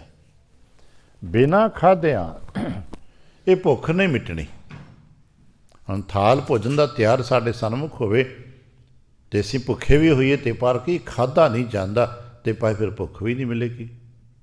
ਹੋ ਸਕਦਾ ਦੁਨਿਆਵੀ ਤਰੀਕੇ ਨਾਲ ਕੋਈ ਕਹੇ ਜੀ ਮੈਨੂੰ ਭੁੱਖ ਹੀ ਨਹੀਂ ਹੈ, ਪਰ ਚੇਤਾ ਰੱਖਣਾ ਤ੍ਰਿਪਤੀ ਤੇ ਨਹੀਂ ਮਿਲੇਗੀ ਨਾ। ਖਾਣਾ ਤੇ ਪੈਣਾ ਤੇ ਖਾਣ ਦੇ ਤਰੀਕੇ ਦੋ ਹੀ ਨੇ, ਭਾਵੇਂ ਕੋਈ ਹਫੜ ਦਫੜ ਕਰਕੇ ਖਾਵੇ ਤੇ ਭਾਵੇਂ ਬੜਾ ਕੋਈ ਰਸ ਲੈ ਲੈ ਕੇ ਆਨੰਦ ਨਾਲ ਗਿਣਤੀ ਮਿਣਤੀ ਕਰਕੇ ਖਾਵੇ। ਖਾਣ ਦੇ ਤਰੀਕੇ ਦੋ ਹੀ ਨੇ। ਇਸੇ ਤਰ੍ਹਾਂ ਸਾਡੇ ਵੀ ਤਰੀਕੇ ਬਹੁਤ ਦੋ ਹੀ ਨੇ। ਭਾਵੇਂ ਕੋਈ ਭਾਈ ਬਹੁਤ ਭੱਜ ਨੱਠ ਕੇ ਜਪਦਾ ਤੇ ਭਾਵੇਂ ਟਿਕ ਕੇ ਜਪਦਾ। ਹੁਣ ਰਸ ਟਿਕਾਣ ਵਿੱਚ ਹੈ, ਪ੍ਰਾਪਤੀ ਨਾਮ ਹੈ, ਉੱਥੇ ਪ੍ਰਾਪਤੀ ਤ੍ਰਿਪਤੀ ਹੈ। ਮਹਾਰਾਜ ਕਹਿਣ ਲੱਗੇ ਜਦੋਂ ਅਸੀਂ ਰਸਨਾ ਕਰਕੇ ਜਪਾਂਗੇ ਨਾ ਫਿਰ ਮਿਲੇਗਾ ਨਾਮ, ਤੇ ਉਹ ਨਾਮ ਜਿਹੜਾ ਮਿਲਣਾ ਹੈ ਨਾ ਉਹ ਨਾਮ ਹਮਾਰਾ ਸਭ ਕੁਛ ਹੈ। ਕਿਉਂਕਿ ਆਪਣੀ ਗੱਲ ਕੀਤੀ ਤੇ ਸਾਡੇ ਅਸੀਂ ਸਰੀਰ ਮੰਡਲਾਂ ਵਿੱਚ ਹਾਂ, ਸਾਡੀਆਂ ਲੋੜਾਂ ਇਸੇ ਤਰ੍ਹਾਂ ਵੰਡੀਆਂ ਹੋਈਆਂ ਨੇ। ਅੱਜ ਉਹਨਾਂ ਲੋੜਾਂ ਦਾ ਜ਼ਿਕਰ ਕੀਤਾ। ਅਸੀਂ ਲੋੜਵੰਦ ਹਾਂ। ਜੇ ਪੁੱਛਿਆ ਜੇ ਸਾਡੇ ਤੋਂ ਅਸੀਂ ਸਾਰੀ ਦੁਨੀਆ ਦੀ ਭੱਜ ਦੌੜ ਕਿਉਂ ਕਰਦੇ ਕਿ ਰੋਟੀ ਦੇ ਕਰਕੇ। ਅੱਜ ਵੀ ਦੁਨੀਆ ਦੀ ਜਿਤਨੀ ਭੱਜ ਦੌੜ ਹੈ ਉਹ ਕਾਹਦੇ ਵਾਸਤੇ ਮਨੁੱਖ ਕਰਦਾ ਪਿਆ ਹੈ? ਰੋਟੀ ਦੇ ਕਰਕੇ। ਰੋਟੀ ਕਮਾ ਲਈਏ, ਚੰਗੀ ਰੋਟੀ ਕਮਾ ਲਈਏ। ਰੋਟੀ ਕਮਾ ਰਹੇ ਹਾਂ, ਦੇਸ਼ ਪ੍ਰਦੇਸ਼ ਦੌੜ ਰਹੇ ਹਾਂ, ਭੱਜ ਰਹੇ ਹਾਂ, ਘਰੋਂ ਬਾਹਰ ਦੂਰ। ਕੀੜੀ ਤੱਕ ਨੂੰ ਦੇਖਦੇ ਹਾਂ ਤੁਰੀ ਫਿਰਦੀ। ਕਿਉਂ ਭਾਈ? ਉਹਨੂੰ ਇੱਕ ਦਾਣਾ ਚਾਹੀਦਾ ਹੈ, ਭੋਜਨ ਚਾਹੀਦਾ ਹੈ। ਸੰਸਾਰ ਦੀ ਜੀਵਨ ਮੰਡਲ ਦੀ ਦੌੜ ਭੋਜਨ ਕਰਕੇ ਹੀ ਹੈ। ਔਰ ਸੰਸਾਰ ਦੇ ਭੋਜਨ ਦੀ ਦੌੜ ਕਦੇ ਮੁੱਕਦੀ ਨਹੀਂ। ਮਹਾਰਾਜ ਕਹਿੰਦੇ ਅਗਰ ਤੂੰ ਰਸਨਾ ਕਰਕੇ ਪਰਮੇਸ਼ਰ ਵਾਹਿਗੁਰੂ ਜੀ ਦਾ ਨਾਮ ਜਪਣ ਲੱਗ ਪਈ ਨਾ, ਤੇ ਤੇਰੀ ਭੋਜਨ ਦੀ ਜੋ ਦੁਨਿਆਵੀ ਦੌੜ ਹੈ ਉਹਦੀ ਤੇ ਆਪਾਂ ਗੱਲ ਨਹੀਂ ਕਰਦੇ, ਪਰ ਤੇਰੀ ਭੋਜਨ ਦੀ ਜੋ ਅੰਦਰੋਂ ਦੀ ਚਾਹਤਾਂ ਭੁੱਖਾਂ ਨੇ ਨਾ ਉਹ ਮਿਟ ਜਾਣਗੀਆਂ। ਹਰਿ ਨਾਮ ਹਮਾਰਾ ਭੋਜਨ ਛੱਤੀ ਪ੍ਰਕਾਰ। ਫਿਰ ਤੇਰਾ ਮਸਲਾ ਰਹਿ ਜਾਏਗਾ, ਬਸ ਭਾਈ ਮੈਂ ਜੀਵਨ ਵਾਸਤੇ ਪ੍ਰਸ਼ਾਦ ਛਕਣਾ, ਰੋਟੀ ਖਾਣੀ ਕਿੰਨੀ ਕੁ ਜਿਹਦੇ ਨਾਲ ਤੇਰਾ ਸਰੀਰ ਚੱਲਦਾ ਰਹੇ। ਆ ਦੁਨੀਆ ਦੇ 36 ਪ੍ਰਕਾਰ ਦੇ ਵਿਅੰਜਨ ਇਹ ਕਿਉਂ ਹੌਲੀ ਹੌਲੀ ਬਣਦੇ ਗਏ? ਜੇ ਅਸੀਂ ਮਨੁੱਖੀ ਸਭਿਅਤਾਵਾਂ ਦੇ ਇਤਿਹਾਸ ਨੂੰ ਪੜ੍ਹਦੇ ਹਾਂ ਤੇ ਆਰੰਭਕ ਦੌਰ 'ਚ ਇੱਕਦਮ 36 ਪ੍ਰਕਾਰ ਦੇ ਭੋਜਨ ਥੋੜ੍ਹਾ ਵੀ ਤਿਆਰ ਹੋਏ ਹੋਣਗੇ। ਹੌਲੀ ਹੌਲੀ ਹੌਲੀ ਹੌਲੀ ਜਿਉਂ-ਜਿਉਂ ਮਨੁੱਖ ਦਾ ਮਨ ਵਿਕਾਸ ਕਰਦਾ ਗਿਆ, ਮਨੁੱਖ ਦੇ ਭੋਜਨਾਂ ਦੇ ਰੰਗ ਰੂਪ ਬਦਲਦੇ ਗਏ। ਹੁਣ ਤੇ ਸੁਣਿਆ, ਦੇਖਿਆ ਤੇ ਨਹੀਂ ਅਜੇ, 56 ਪ੍ਰਕਾਰ ਦੇ ਭੋਗ ਵੀ ਸੁਣੇ ਜਾਂਦੇ ਨੇ। ਬੇਸ਼ੱਕ ਕੋਈ ਵਕਤ ਦੇ ਸ਼ਾਸਤਰੀ ਪਦਾਰਥਾਂ ਦੇ ਵਿੱਚ ਅੱਜ ਵੀ ਕਿਤੇ ਕਿਤੇ ਵੈਦਿਕ ਮੰਡਲਾਂ ਦੇ ਵਿੱਚ 56 ਪ੍ਰਕਾਰ ਦੇ ਭੋਗਾਂ ਦਾ ਜ਼ਿਕਰ ਹੋਣ ਲੱਗ ਪਿਆ, ਕਿਉਂਕਿ ਵੈਦਿਕ ਮੰਡਲਾਂ 'ਚ ਇਹਦਾ ਕਿ ਜ਼ਿਕਰ ਰਿਹਾ ਅਤੇ ਅੱਜ ਫਿਰ ਬਾਜ਼ਾਰਾਂ 'ਚ ਹੋਣ ਲੱਗ ਪਿਆ। ਇਹਦਾ ਮਤਲਬ 56 ਪ੍ਰਕਾਰ ਦੇ ਖਾਣੇ ਦੇ ਪਦਾਰਥ ਥਾਲ ਵਿੱਚ ਹੋ ਸਕਦੇ ਨੇ। ਸਾਡੇ ਘਰਾਂ ਦੇ 2-4 ਤੋਂ ਵੱਧ ਨਹੀਂ ਹੁੰਦੇ, ਪਰ ਕਲਪਨਾ ਕਰਨਾ ਕਿਸੇ ਦੇ ਖਾਣੇ ਦੇ ਟੇਬਲ 'ਤੇ 56 ਪ੍ਰਕਾਰ ਦੀਆਂ 36 ਪ੍ਰਕਾਰ ਦੀਆਂ ਪਲੇਟਾਂ ਲੱਗੀ ਹੋਣ। ਇਹ ਹੌਲੀ ਹੌਲੀ ਬਣੀਆਂ ਨੇ। ਹੌਲੀ ਹੌਲੀ ਸਾਲ 2 ਸਾਲ 'ਚ ਕੋਈ ਨਵੀਂ ਡਿਸ਼ ਤਿਆਰ ਹੁੰਦੀ ਹੈ। ਹੌਲੀ ਹੌਲੀ ਲੋਕ ਉੱਤੇ ਕੰਮ ਕਰਦੇ ਨੇ, ਮਿਹਨਤ ਕਰਦੇ ਨੇ, ਪਰਪੱਕਤਾ ਮਿਲਦੀ ਹੈ। ਫਿਰ ਹੌਲੀ ਹੌਲੀ ਉਹ ਸਾਡੇ ਖਾਣੇ ਦਾ ਅੰਗ ਬਣ ਜਾਂਦਾ ਹੈ। ਪਰ ਫਿਰ ਵੀ ਮਨ ਦੀ ਭੁੱਖ ਤੇ ਨਹੀਂ ਮਿਟੀ ਨਾ। ਇੱਕ ਰੋਟੀ ਤੋਂ ਚੱਲਦਾ ਚੱਲਦਾ ਚੱਲਦਾ ਚੱਲਦਾ ਕਿੱਥੇ ਪਹੁੰਚ ਗਿਆ ਹੈ। ਪਰ ਮਹਾਰਾਜ ਕਹਿਣ ਲੱਗੇ ਭੁੱਖ ਮਿਟ ਜਾਏ, ਇਹ ਖੁਆਇਸ਼ਾਂ ਮਿਟ ਜਾਣ ਕਿ ਮੈਂ ਕੀ ਖਾਣਾ ਅਤੇ ਕੀ ਨਹੀਂ ਖਾਣਾ। ਸਿਰਫ ਇੱਕ ਕੰਮ ਰਹਿ ਜਾਏਗਾ ਭਾਈ, ਆਪਾਂ ਤੇ ਜੀਵਨ ਆਹਾਰ ਖਾਣਾ ਹੈ। ਸਾਨੂੰ ਕੋਈ ਪੁੱਛੇ ਕਿ ਗੁਰੂ ਨਾਨਕ ਪਾਤਸ਼ਾਹ ਸਾਹਿਬ ਜੀ ਨੇ ਤੁਹਾਡੇ ਭੋਜਨ ਦੇ ਬਾਰੇ ਮਰਿਆਦਾ ਵਿੱਚ ਕੀ ਲਿਖਿਆ ਹੈ। ਜਿਵੇਂ ਅੱਜ ਆਪਾਂ ਖਾਣ ਦੇ ਬਾਰੇ ਮਰਿਆਦਾ 'ਚ ਬਹੁਤ ਝਗੜਾ ਪਾ ਬੈਠੇ, ਆਹ ਖਾਣਾ ਚਾਹੀਦਾ, ਆਹ ਨਹੀਂ ਖਾਣਾ ਚਾਹੀਦਾ, ਇੱਦਾਂ ਖਾਣਾ ਚਾਹੀਦਾ, ਆਹ ਮਰਿਆਦਾ ਵਿੱਚ ਹੈਗਾ ਅਤੇ ਆਹ ਮਰਿਆਦਾ ਵਿੱਚ ਨਹੀਂ ਗਾ। ਆਪਾਂ ਕਰਦੇ ਰਹੇ ਨੇ, ਬਹਿਸ ਮੁਬਾਹਸਾ ਹੁੰਦੇ ਰਹਿੰਦੇ ਨੇ। ਖਾਸ ਕਰਕੇ ਕੁਝ ਆਹਾਰਾਂ 'ਤੇ ਬੜੀ ਬਹਿਸ ਚੱਲਦੀ ਹੈ। ਮਹਾਰਾਜ ਨੇ ਮੂਰਖ ਵੀ ਕਿਹਾ, ਜਿਹੜੇ ਖਾਣ ਦੇ ਨਾਂ 'ਤੇ ਲੜਦੇ ਨੇ ਮੂਰਖ ਨੇ ਉੱਤੇ ਭਾਈ। ਖਾਣਾ ਤਾਂ ਕੇਵਲ ਇਸ ਕਰਕੇ ਹੈ ਕਿ ਸਰੀਰ ਜਿੰਦਾ ਰਹੇ, ਔਰ ਉਹ ਦੇਸ਼ ਕਾਲ ਦੇ ਮੁਤਾਬਕ ਬਦਲਿਆ ਜਾਂਦਾ। ਇੱਕ ਸਾਨੂੰ ਸਮਝ ਆਏ, ਦੇਸ਼ ਕਾਲ ਦੇ ਮੁਤਾਬਕ ਖਾਣਾ ਬਦਲਿਆ ਜਾਂਦਾ ਹੈ। ਇਸੇ ਕਰਕੇ ਮਹਾਰਾਜ ਨੇ ਸਿੰਗਲ ਲਾਈਨ ਦੇ ਵਿੱਚ, ਕੇਵਲ ਇੱਕ ਲਾਈਨ ਵਿੱਚ ਸਾਡੇ ਖਾਣ ਦੀ ਸਾਰੀ ਪਰਿਭਾਸ਼ਾ, ਬਾਬਾ ਸੋ ਖਾਣਾ ਖੁਸ਼ੀ ਖੁਆਰ। ਕੀ ਖਾਣਾ ਹੈ? ਜਿਤ ਖਾਧਾ ਤਨ ਪੀੜੀ ਹੈ। ਸਭ ਤੋਂ ਪਹਿਲੀ ਗੱਲ, ਉਹ ਖਾਣਾ ਤੂੰ ਨਾ ਖਾਵੇਂ ਜਿਸ ਨੂੰ ਖਾ ਕੇ ਬਿਮਾਰ ਹੋ ਜਾਏ। ਹੁਣ ਕੁਝ ਵੀ ਹੋ ਸਕਦਾ। ਅੱਜ ਕੱਲ੍ਹ ਅਸੀਂ ਡਾਕਟਰਾਂ ਕੋਲ ਜਾ ਕੇ ਦੇਖਦੇ ਹਾਂ, ਗਾਹੇ ਬਗਾਹੇ ਘਰ ਲੋਕ ਦੱਸਦੇ ਨੇ, ਦੇਖੋ ਜੀ ਆਹ ਖਾਣਾ ਖਾਧਾ ਅਤੇ ਬਿਮਾਰ ਹੋ ਗਏ। ਅਤੇ ਮਹਾਰਾਜ ਕਹਿੰਦੇ ਫਿਰ ਨਾ ਖਾ। ਗੱਲ ਤਾਂ ਨਿੱਕੀ ਜਿਹੀ ਹੈ ਨਾ, ਵੀ ਜਿਸ ਖਾਣੇ ਨੂੰ ਖਾ ਕੇ ਤੂੰ ਬਿਮਾਰ ਹੋ ਜਾਏ ਉਹ ਖਾਣਾ ਨਾ ਖਾ। ਉਹ ਕੁਛ ਵੀ ਹੋ ਸਕਦਾ। ਅਸੀਂ ਹੁਣ ਸਾਰੇ ਜਾਣਦੇ ਹਾਂ, ਸਾਡੇ 'ਚੋਂ ਬਹੁਤੇ ਜੀਅ ਜਿਹੜੇ ਸੀ 50 ਸਾਲ ਦੀ ਉਮਰ ਟੱਪ ਬੈਠੇ ਆ। ਦੁਨੀਆ ਦੇ 3 ਉਹ ਵੱਡੇ ਪਦਾਰਥ ਜਿਹੜੇ ਕਦੇ ਅੰਮ੍ਰਿਤ ਕਹੇ ਜਾਂਦੇ ਨੇ, ਉਮਰ ਦੇ ਕਿਸੇ ਪੜਾਅ ਵਾਸਤੇ ਬਿਹਤਰ ਨੇ, ਅੱਜ ਸਾਡੇ ਵਾਸਤੇ ਉਹ ਬਿਹਤਰ ਨਹੀਂ ਗੇ। ਅੱਜ ਸਾਡੇ ਵਾਸਤੇ ਜ਼ਹਿਰ ਦਾ ਕੰਮ ਕਰਦੇ ਨੇ। ਬਹੁਤ ਲੋਕ ਨੇ ਨਾ ਜਿਨ੍ਹਾਂ ਵਾਸਤੇ ਮਿੱਠਾ ਜ਼ਹਿਰ ਦਾ ਕੰਮ ਕਰਦਾ। ਉਂਝ ਤੇ ਸੰਸਾਰ ਦਾ ਹਰ ਧਾਰਮਿਕ ਮੰਡਲਾਂ ਦਾ ਮਿਸ਼ਟਾ ਪਦਾਰਥ ਜਿਹੜਾ ਪ੍ਰਸਾਦ ਹੈ ਉਹ ਮਿੱਠਾ ਹੀ ਹੈ। ਪਰ ਫਿਰ ਵੀ ਸਾਨੂੰ ਡਾਕਟਰ ਲਿਖ ਕੇ ਦਿੰਦਾ, ਭਾਈ ਤੂੰ ਖਾਣੇ ਵਿੱਚੋਂ ਮਿੱਠਾ ਕੱਢ ਦੇ, ਕਿਉਂਕਿ ਖਾਣੇ ਵਿੱਚ ਮਿੱਠੇ ਦੇ ਨਾਲ ਤੂੰ ਬਿਮਾਰ ਹੋ ਜਾਣਾ। ਤੇਰੇ ਲਈ ਤਨ ਪੀੜੀਆ ਹੋ ਜਾਏਗਾ। ਤੂੰ ਮਿੱਠਾ ਖਾਏਂਗਾ ਤਨ ਰੋਗੀ ਹੋ ਜਾਏਗਾ। ਤੂੰ ਘਿਓ ਖਾਏਂਗਾ ਤੇਰੇ ਲਈ ਤਨ ਰੋਗੀ ਹੋ ਜਾਏਗਾ। ਕਿਸੇ ਨੂੰ ਡਾਕਟਰ ਲਿਖ ਦਿੰਦਾ ਹੈ ਤੂੰ ਨਮਕ ਖਾਏਂਗਾ ਤਨ ਰੋਗੀ ਹੋ ਜਾਏਗਾ। ਕਿਸੇ ਨੂੰ ਕੁਛ ਹੋ ਸਕਦਾ ਹੈ, ਕਿਸੇ ਵਾਸਤੇ ਕੁਛ ਹੋ ਸਕਦਾ ਹੈ। ਜਿਹਨਾਂ ਐਲਰਜੀ ਦਾ ਸਾਹਿਤ ਡਾਕਟਰੀ ਪੜ੍ਹੀ ਨੂੰ ਪਤਾ ਹੈ, ਪਤਾ ਨਹੀਂ ਕਿੰਨੇ ਪ੍ਰਕਾਰ ਦੀ ਐਲਰਜੀ ਹੈ। ਬੜੇ ਲੋਕ ਨੇ ਜਿਨ੍ਹਾਂ ਨੂੰ ਕਣਕ ਤੋਂ ਹੀ ਐਲਰਜੀ ਹੈ। ਆ ਵੀਟ ਐਲਰਜੀ ਅੱਜ ਕੱਲ੍ਹ ਡਾਕਟਰ ਚੱਲਦੇ ਨੇ ਲੈ ਕੇ, ਪਰ ਸਿੱਕੇ ਨੇ ਰੋਟੀ ਹੈ, ਪਰ ਨਹੀਂ, ਕਿਸੇ ਵਾਸਤੇ ਰੋਗ ਹੈ। ਇਹਦਾ ਮਤਲਬ ਕਿ ਜੋ ਵੀ ਸਾਡੇ ਵਾਸਤੇ ਰੋਗ ਪੈਦਾ ਕਰਦਾ ਉਹ ਨਹੀਂ ਖਾਣਾ।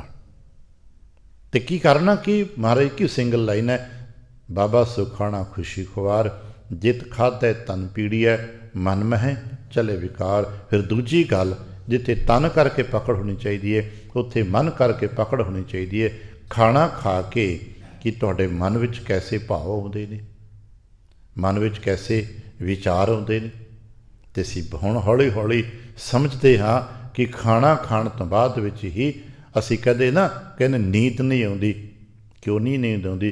ਕਿਉਂਕਿ ਕੁਝ ਖਾਣਾ ਉਹ ਖਾ ਬੈਠੇ ਆ ਜਿਹਦੇ ਨਾਲ ਮਨ ਉਤੇਜਿਤ ਹੁੰਦਾ ਹੈ। ਇੱਕ ਸਰੀਰਕ ਮੰਡਲਾਂ ਦੀ ਅਵਸਥਾ ਹੈ, ਉਤੇਜਿਤ ਹੁੰਦਾ ਹੈ, ਜਿਹਦੇ ਨਾਲ ਮਨ ਉਤੇਜਨਾ ਚਾਹ ਜਾਂਦਾ ਹੈ। ਜਿੱਥੇ ਤਨ ਦਾ ਬਲੱਡ ਪ੍ਰੈਸ਼ਰ ਵੱਧਦਾ ਹੈ ਨਾ ਖਾਣ ਦੇ ਨਾਲ, ਉੱਥੇ ਚੇਤਾ ਰੱਖਣਾ ਮਨ ਦੀ ਉਤੇਜਨਾ ਵੀ ਪਦਾਰਥਾਂ ਦੇ ਖਾਣ ਦੇ ਨਾਲ ਵੱਧ ਜਾਂਦੀ ਹੈ।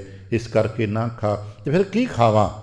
ਗਿਣਤੀ ਮਿਣਤੀ ਨਹੀਂ। ਮਹਾਰਾਜ ਕਹਿੰਦੇ ਕਿ ਤੂੰ ਆਧਾਰ ਨਾਮ ਦਾ ਰੱਖ, ਜਿਤਨਾ ਸੰਭਵ ਤੇ ਉਚਿਤ ਹੈ। ਸਾਨੂੰ ਦੱਸਿਆ ਕਿ ਬੜਾ ਪਿਆਰਾ ਬਚਨ ਹੈ, ਅਲਪ ਆਹਾਰ, ਅਲਪ ਆਹਾਰ, ਥੋੜ੍ਹਾ ਜਿਹਾ ਖਾ। ਕੀ ਖਾ? ਜੋ ਸੁਖਾਂਦਾ ਹੈ। ਅਲਪ ਆਹਾਰ ਸੁਲਪ ਸੇ ਨਿਦਰਾ, ਦਇਆ क्षमा ਤਨ ਪ੍ਰੀਤ ਕਰ। ਪੁੱਛੀ ਮਹਾਰਾਜ ਕੋਈ ਐਸੀ ਚੀਜ਼ ਹੈ ਜਿਹਨੂੰ ਖਾ ਕੇ ਸਾਡੇ ਖਾਣ ਦੀ ਭੁੱਖਾਂ ਮਿਟ ਜਾਣ? ਮਹਾਰਾਜ ਕਹਿੰਦੇ ਕਿ ਉਹ ਹੈ, ਰਜ ਰਜ ਭੋਜਨ ਖਾਵੋ ਮੇਰੇ ਭਾਈ। ਕਿਹੜਾ ਭੋਜਨ ਖਾਈਏ? ਕਹਿਣ ਲੱਗੇ ਵਾਹਿਗੁਰੂ ਜੀ ਦੇ ਨਾਮ ਦੇ ਭੋਜਨ ਨੂੰ, ਨਾਮ ਨੂੰ ਕਿਤੇ ਖੁਰਾਕ ਦੇ ਰੂਪ 'ਚ ਵਰਤ ਕੇ ਦੇਖੀਏ। ਕੀ ਨਾਮ ਦੇ ਆਧਾਰ 'ਤੇ ਕੁਝ ਦਿਨ ਭੋਜਨ ਤੋਂ ਬਿਨਾਂ ਜਿੰਦਾ ਰਿਹਾ ਜਾ ਸਕਦਾ ਹੈ? ਅਤੇ ਸਾਖੀਆਂ 'ਚ ਇਤਿਹਾਸ ਵਿੱਚ ਹੈਗਾ, ਸੰਭਵ ਹੈ। ਅਗਰ ਸੁਰਤ ਬਿਰਤੀ ਕੇਵਲ ਅਤੇ ਕੇਵਲ ਨਾਮ 'ਤੇ ਟਿਕ ਜਾਏ ਅਤੇ ਅਸੀਂ ਬਿਨਾਂ ਭੋਜਨ ਤੋਂ ਵੀ ਜੀਵਿਤ ਰਹਿ ਸਕਦੇ ਹਾਂ। ਪਿੱਛੇ ਜਿਹਾ ਐਸੇ ਮਨੁੱਖ ਦਾ ਜ਼ਿਕਰ ਵੀ ਪੜ੍ਹਿਆ ਸੀ ਜਿਸ ਨੇ ਕਈ ਸਾਲ ਹੋ ਗਏ ਨੇ ਰੋਟੀ ਨਹੀਂ ਖਾਂਦਾ, ਕੇਵਲ ਅਤੇ ਕੇਵਲ ਸੂਰਜ ਦੀ ਧੁੱਪ ਦੇ ਆਸਰੇ ਜਿਉਂਦਾ ਹੈ। ਵਿਸ਼ਵਾਸ ਬਣ ਗਿਆ ਉਹਨੂੰ, ਉਹ ਜਿਉਂਦਾ ਹੈ। ਆ ਸ਼ਾਇਦ ਅਸੀਂ ਕਿਤੇ ਨੇੜੇ ਦੇਖਿਆ ਹੋਵੇ, ਆ ਹਰਿਆਣੇ 'ਚ ਸਿਰਸਾ ਇੱਕ ਇਲਾਕਾ ਹੈ ਨਾ, ਉੱਥੇ ਗੁਰੂ ਨਾਨਕ ਪਾਤਸ਼ਾਹ ਸਾਹਿਬ ਜੀ ਦਾ ਇੱਕ ਇਤਿਹਾਸਿਕ ਸਥਾਨ ਹੈ। ਜਗਤ ਗੁਰੂ ਗੁਰੂ ਨਾਨਕ ਪਾਤਸ਼ਾਹ ਸਾਹਿਬ ਜੀ ਦੀਆਂ ਉਦਾਸੀਆਂ ਯਾਤਰਾਵਾਂ ਦੇ ਦਰਮਿਆਨ ਉੱਥੇ ਮੁਬਾਰਕ ਚਰਨ ਪਏ ਨੇ, ਉੱਥੇ ਮੁਕਾਮ ਹੈ। ਅਤੇ ਮੁਕਾਮ ਦੀ ਗਾਥਾਵਾਂ ਲੋਕ ਦੱਸਦੇ ਨੇ ਕਿ ਇੱਥੇ ਇੱਕ ਯੋਗੀਆਂ ਦਾ ਟੋਲਾ ਸੀ। ਉਹ ਆਏ ਸਮੇਂ 6 ਮਹੀਨੇ ਬਾਅਦ, ਸਾਲ ਬਾਅਦ ਕੁਝ ਜਿਹਾ ਭੰਡਾਰਾ ਯੱਗ ਕਰਦੇ, ਲੋਕਾਂ ਨੂੰ ਇਕੱਠਿਆਂ ਕਰਦੇ। ਅਤੇ ਜਿਹੜੇ ਇਹਨਾਂ ਦੇ ਮੁਖੀ ਯੋਗੀ ਸੀ ਉਹ 40 ਦਿਨ ਦਾ ਚਾਲੀਸਾ ਕੱਟਦੇ, ਅਤੇ 40 ਦਿਨ ਬਾਅਦ ਜਦੋਂ ਆਪਣੀ ਕੁਟੀਆ 'ਚੋਂ ਬਾਹਰ ਨਿਕਲਦੇ ਤਾਂ ਲੋਕ ਪੂਜਾ ਪ੍ਰਤਿਸ਼ਠਾ ਕਰਦੇ, ਭਾਈ ਬੜਾ ਮਾਣ ਸਨਮਾਨ ਹੁੰਦਾ। ਮਹਾਰਾਜ ਵਿਚਰਦੇ ਉੱਥੇ ਪਹੁੰਚੇ ਅਤੇ ਉਹ ਆਪਣੇ ਇੰਤਜ਼ਾਮ ਕਰਕੇ ਬੈਠੇ ਨੇ, ਹੁਣ ਅਸੀਂ ਆਪਣੇ 40 ਦਿਨ ਦਾ ਭਾਈ ਇਹ ਤਪੱਸਿਆ ਭਗਤੀ ਜੋ ਵੀ ਤਪ ਕਰਨਾ ਹੈ। ਮਹਾਰਾਜ ਨੇ ਬਥੇਰਾ ਕਿਹਾ ਭਾਈ ਇਸ ਤਰ੍ਹਾਂ ਦੀ ਹੱਠ ਅਤੇ ਤਪਾਂ ਦੇ ਨਾਲ ਪਰਮਾਤਮਾ ਦੀ ਪ੍ਰਾਪਤੀ ਨਹੀਂ ਹੁੰਦੀ। ਇਹਦੇ ਨਾਲ ਠੀਕ ਹੈ ਲੋਕਾਂ 'ਚ ਭਰਮ ਪੈਦਾ ਹੋ ਸਕਦਾ ਹੈ, ਲੋਕ ਤੁਹਾਡੀ ਪੂਜਾ ਤਾਂ ਕਰਨਗੇ ਪਰ ਪਰਮਾਤਮਾ ਦੀ ਪ੍ਰਾਪਤੀ ਨਹੀਂ ਹੋਣੀ। ਕਹਿਣ ਲੱਗੇ ਨਹੀਂ ਜੀ ਅਸੀਂ ਤਾਂ ਕਰਦੇ ਹਾਂ, ਕੀ ਤੁਸੀਂ ਕਰ ਸਕਦੇ ਹੋ? ਇੰਨੇ ਕਠਿਨ ਵਰਤ, ਇੰਨਾ ਕਠਿਨ ਤਪ ਤੁਸੀਂ ਕਰ ਸਕਦੇ ਹੋ? ਮਹਾਰਾਜ ਨੇ ਪੁੱਛਿਆ ਵੀ ਕੀ ਕਰਦੇ ਹੋ? ਕਹਿਣ ਲੱਗਿਆ ਦੇਖੋ ਜੀ ਸਾਡੀ ਕੁਟੀਆ ਬਣ ਗਈ ਹੈ, 40 ਦਿਨ ਦਾ ਜਪ ਹੈ, 40 ਦਿਨ ਦਾ ਵਰਤ ਹੈ। 40 ਦਿਨਾਂ ਦੇ ਵਿੱਚ ਕੇਵਲ 40 ਕਟੋਰੇ ਪਾਣੀ ਮਿਲਣਾ, ਰੋਜ਼ ਦਾ 1 ਕਟੋਰਾ ਪਾਣੀ ਅਤੇ 1 ਜੌਂ ਦਾ ਦਾਣਾ ਤੁਹਾਨੂੰ ਖਾਣ ਨੂੰ ਮਿਲੇਗਾ। 1 ਜੌਂ ਦਾ ਦਾਣਾ ਖਾਓਗੇ ਅਤੇ 1 ਕਟੋਰਾ ਪਾਣੀ ਪੀਓਗੇ, ਬਸ ਇਹ ਤੋਂ ਬਾਅਦ ਤੁਸੀਂ ਕੁਝ ਨਹੀਂ ਖਾਣਾ। 40 ਦਿਨ ਜਪ ਕਰਨਾ, ਫਿਰ 40ਵੇਂ ਦਿਨ ਪੂਜਾ ਪਾਠ ਵੱਡਾ ਅਸੀਂ ਭੰਡਾਰਾ ਕਰਾਂਗੇ। ਮਹਾਰਾਜ ਕਹਿਣ ਲੱਗੇ ਠੀਕ ਹੈ ਭਾਈ, ਕਰਕੇ ਦੇਖ ਲਓ। ਇਸ ਦੇ ਨਾਲ ਸਿਵਾਏ ਸਰੀਰ ਦੀ ਥਕਾਵਟ ਉਕਤਾਹਟ ਤੋਂ ਕੁਝ ਨਹੀਂ ਜੀ ਮਿਲਣਾ। ਠੀਕ ਹੈ, ਉਹਨਾਂ ਰੱਖਿਆ ਠੀਕ ਹੈ। ਸਾਰਿਆਂ ਦੇ ਅਲੱਗ-ਅਲੱਗ ਟਿਕਾਣੇ ਬਣਾਤੇ, ਮਹਾਰਾਜ ਦਾ ਵੀ ਬਣ ਗਿਆ। 40 ਦਿਨ ਬੈਠੇ, 40 ਦਿਨ 40 ਜੌਂ, 40 ਕਟੋਰੇ ਭਰ ਕੇ ਪਾਣੀ ਰੱਖ ਦਿੱਤਾ। ਹੁਣ ਜਦੋਂ 40ਵੇਂ ਦਿਨ ਉਹਨਾਂ ਕੁਟੀਆਵਾਂ ਦੇ ਦਰਵਾਜ਼ੇ ਖੋਲ੍ਹੇ ਗਏ ਅਤੇ ਉਹਨਾਂ ਸਾਧੂਆਂ ਜੋਗੀਆਂ ਤੋਂ ਤੁਰਿਆ ਨਾ ਜਾਏ, 40 ਦਿਨ ਦੇ ਭੁੱਖੇ। ਹਾਲਾਂਕਿ ਸਾਰੇ ਜਾਣਦੇ ਆ ਕਿ ਲੋਕ ਇਸ ਤਰ੍ਹਾਂ ਓਲੇ ਵੜ ਕੇ ਕੁਝ ਨਾ ਕੁਝ ਖਾ ਪੀ ਲੈਂਦੇ ਨੇ। ਬੜੇ ਐਸੇ ਭੁੱਖ ਹੜਤਾਲਾਂ ਵਾਲੇ ਹੁੰਦੇ ਨੇ ਜੋ ਸੱਜੇ ਖੱਬੇ ਹੋ ਕੇ ਕੁਝ ਨਾ ਕੁਝ ਖਾ ਪੀ ਲੈਂਦੇ ਨੇ। ਹੁਣ ਤੁਰਿਆ ਨਾ ਜਾਏ, ਸਾਧੂਆਂ ਨੇ ਚੇਲੇ ਫੜ ਕੇ ਬਾਹਰ ਲੈ ਉਠਾ ਕੇ ਤੁਰਿਆ ਨਾ ਜਾਏ। ਜਦੋਂ ਅਖੀਰ ਤੇ ਗੁਰੂ ਨਾਨਕ ਸਾਹਿਬ ਜੀ ਦੇ ਇਸ ਕੁਟੀਆ ਦਾ ਦਰਵਾਜ਼ਾ ਖੋਲ੍ਹਿਆ ਅਤੇ ਗੁਰੂ ਨਾਨਕ ਸਾਹਿਬ ਜੀ ਸੁਖੈਨ ਚਲਦੇ ਚਲਦੇ ਬਾਹਰ ਆ ਗਏ। ਬਾਹਰ ਆ ਕੇ ਕਹਿਣ ਲੱਗੇ ਵੀ ਤੁਸੀਂ ਤੰਦਰੁਸਤ ਹੋ, ਤੁਹਾਨੂੰ ਕੀ ਖਾਂਦੇ ਪੀਂਦੇ ਰਹੇ ਹੋ? ਸਤਿਗੁਰੂ ਕਹਿਣ ਲੱਗੇ ਆਪਣੇ 40 ਦਾਣੇ ਜੌਂ ਵੀ ਚੁੱਕ ਲਓ, ਆਪਣੇ 40 ਕਟੋਰੇ ਪਾਣੀ ਵੀ ਚੁੱਕ ਲਓ। ਅਸੀਂ ਬਿਨਾਂ ਜੌਂ ਅਤੇ ਬਿਨਾਂ ਪਾਣੀ ਤੋਂ ਵੀ 40 ਦਿਨ ਕੱਟੇ ਨੇ। ਕਹਿਣ ਲੱਗੇ ਕੀ ਖਾਧਾ ਤੁਸੀਂ? ਕਹਿਣ ਲੱਗੇ ਅਸੀਂ ਪਰਮੇਸ਼ਰ ਦੇ ਨਾਮ ਦੇ ਸਾਹ। ਯਾਦ ਰੱਖਣਾ, ਜਦੋਂ ਸੁਰਤ ਬਿਰਤੀ, ਕਿਉਂਕਿ ਮੰਡਲ ਸਾਰਾ ਸੁਰਤੀ ਦਾ ਹੈ, ਧਿਆਨ ਦਾ ਹੈ, ਚੇਤਨ ਪੱਖ ਦਾ ਹੈ, ਵਿਸ਼ਵਾਸ ਦਾ ਹੈ। ਇਸ ਨੂੰ ਅਲੱਗ-ਅਲੱਗ ਤਰੀਕਿਆਂ ਦੇ ਨਾਲ ਸਮਝਣਾ ਆਉਂਦਾ ਹੈ। ਸਭ ਤੋਂ ਪਹਿਲਾਂ ਸਾਡਾ ਵਿਸ਼ਵਾਸ ਟਿਕਣਾ ਚਾਹੀਦਾ ਹੈ। ਵਿਸ਼ਵਾਸ ਦੇ ਨਾਲ ਫਿਰ ਥੋੜ੍ਹਾ ਬਹੁਤਾ ਧਿਆਨ ਦਾ ਅਭਿਆਸ ਹੋਣਾ ਚਾਹੀਦਾ ਹੈ। ਫਿਰ ਹੌਲੀ ਹੌਲੀ ਉਸ ਪੱਖ ਸੁਰਤ ਟਿਕਦੀ ਹੈ।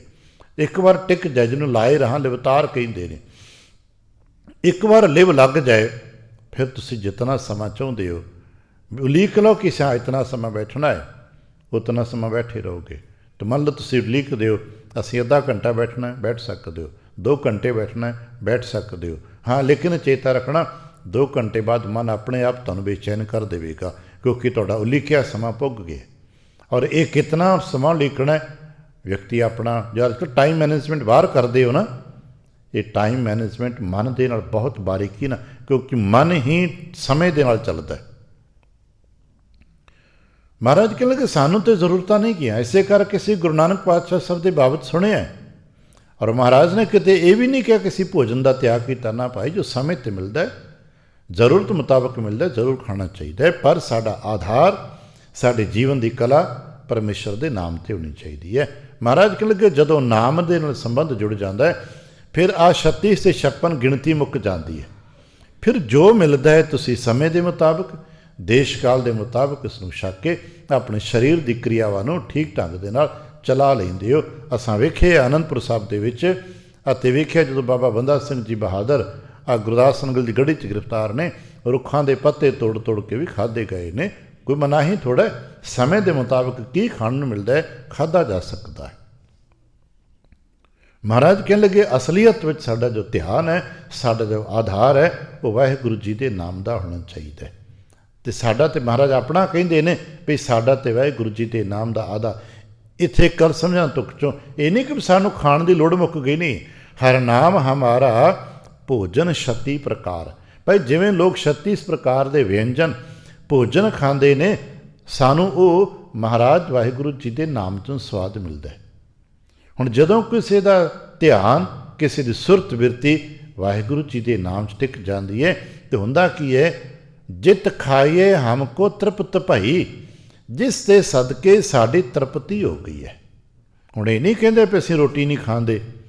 ਗੁਰੂ ਨਾਨਕ ਸਾਹਿਬ ਜੀ ਦੇ ਆਦਰਸ਼ਾਂ ਵਿੱਚ ਇਹ ਕਿਤੇ ਨਹੀਂ ਹੈ ਕਿ ਅਸੀਂ ਹੱਠ ਕਰਕੇ ਬੈਠੀ ਦਿਓ ਕਿ ਮੈਂ ਤਾਂ ਰੋਟੀ ਨਹੀਂ ਖਾਂਦਾ, ਅਸੀਂ ਤੇ ਵਰਤ ਰੱਖਦੇ ਹਾਂ ਜੀ। ਨਹੀਂ, ਠੀਕ ਹੈ, ਬਾਹਰ ਦੇ ਅਨਮਤਾਂ ਦੇ ਵਰਤ ਰੱਖਦੇ ਹੋਣਗੇ, ਪਰ ਗੁਰੂ ਨਾਨਕ ਸਾਹਿਬ ਜੀ ਦੇ ਦਰਸ਼ਨ ਵਿੱਚ, ਗੁਰੂ ਨਾਨਕ ਸਾਹਿਬ ਜੀ ਦੇ ਆਦਰਸ਼ਾਂ ਦੇ ਵਿੱਚ ਭੁੱਖੇ ਰਹਿਣ ਦੀ ਕੋਈ ਭਗਤੀ ਨਹੀਂ ਕੀ, ਬਲਕਿ ਸਾਨੂੰ ਦੱਸਿਆ ਗਿਆ ਹੈ ਭੁੱਖੇ ਭਗਤੀ ਨਾ ਕੀਜੈ। ਭੁੱਖਿਆਂ ਤੋਂ ਭਗਤੀ ਨਹੀਂ ਹੁੰਦੀ। ਭੁੱਖੇ ਦਾ ਵਿਅਕਤੀ ਦਾ ਧਿਆਨ ਹਦਾ ਰੋਟੀ 'ਚ ਰਹਿੰਦਾ ਹੈ। ਮਹਾਤਮਾ ਬੁੱਧ, ਜਿਸ ਨੇ ਲੰਮੇਰਾ ਸਮਾਂ ਤਪ ਤਪੱਸਿਆਵਾਂ ਕੀਤੀਆਂ, ਬੜੇ ਕਈ ਸਾਲ ਦੇ ਵਰਤ ਰੱਖੇ, ਜਦੋਂ ਬੋਧ ਹੋਇਆ, ਜਿਹਨੂੰ ਆਪਾਂ ਬੁੱਧ ਕਹਿੰਦੇ ਨੇ, ਜਦੋਂ ਬੋਧ ਪ੍ਰਾਪਤ ਹੋਇਆ, ਗਿਆਨ ਪ੍ਰਾਪਤ ਹੋਇਆ, ਗਿਆਨ ਪ੍ਰਗਟ ਹੋਇਆ, ਫਿਰ ਉਹੀ ਮਹਾਤਮਾ ਕਹਿੰਦੇ ਨੇ ਤੁਸੀਂ ਖਾਓ ਉਤਨਾ ਜਿਤਨਾ ਵ ਸਰੀਰ ਚੱਲਦਾ ਹੋਵੇ। ਇਹ ਨਹੀਂ ਕਿ ਤੁਸੀਂ ਰੱਜ ਕੇ ਠੂਸ ਕੇ ਖਾਓ, ਔਰ ਇਹ ਵੀ ਨਹੀਂ ਕਿ ਤੁਸੀਂ ਭੁੱਖੇ ਰਹੋ।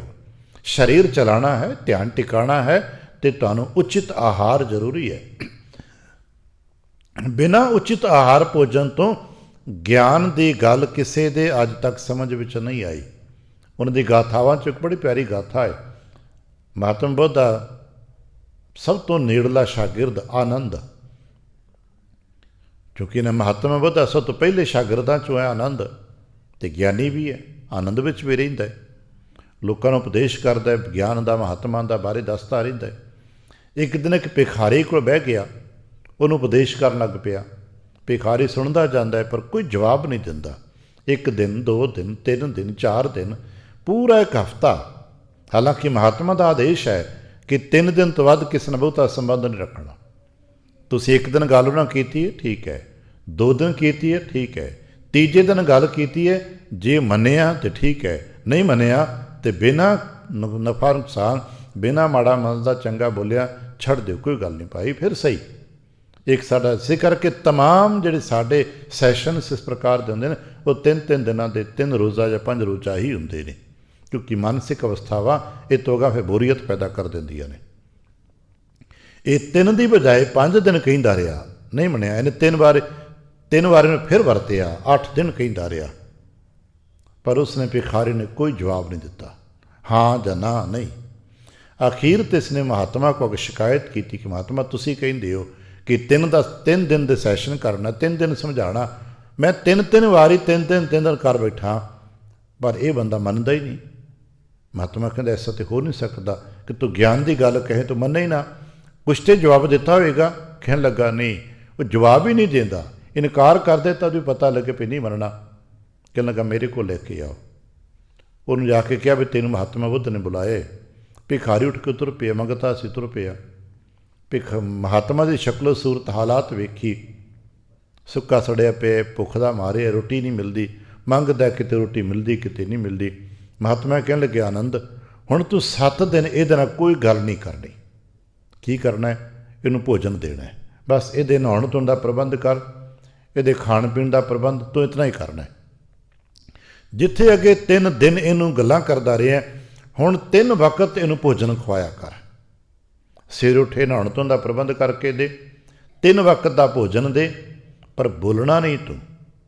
एक दिन भोजन प्रसाद नूं आया तो आया, दूजे दिन, तीजे दिन जदों आनंद दोपहरे कुछ रोटी लैके गया, कहने लगा पहलां तो बड़ा सिर खांदा सा, हुण बोलदा ही नहीं।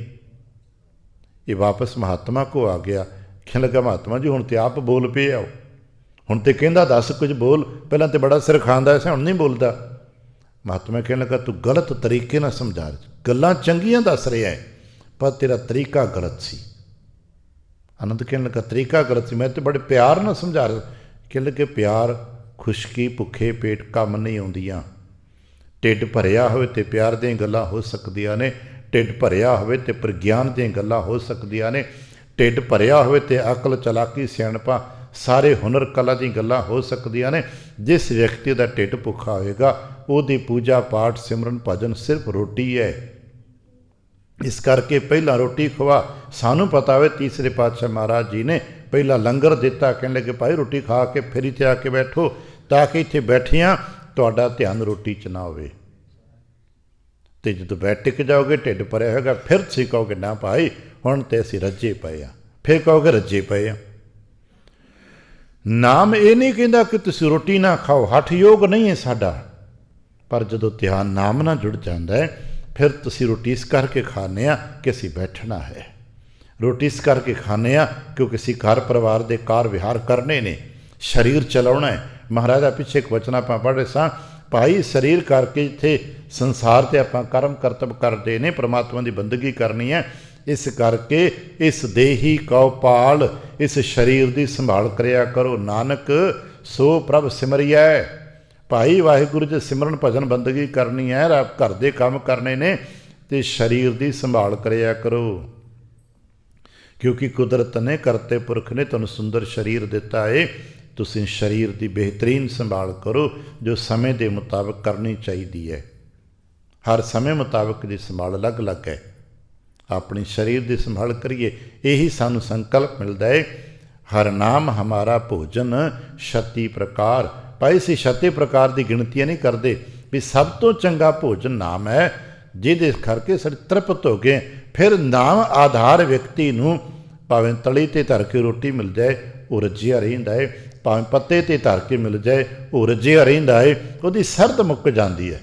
तो जिस दे अंदर नाम आधार नहीं हुंदा वो 36 प्रकार के खाने खा के भी भुखा रहिंदा है, मन उहदा भुखा रहिंदा है।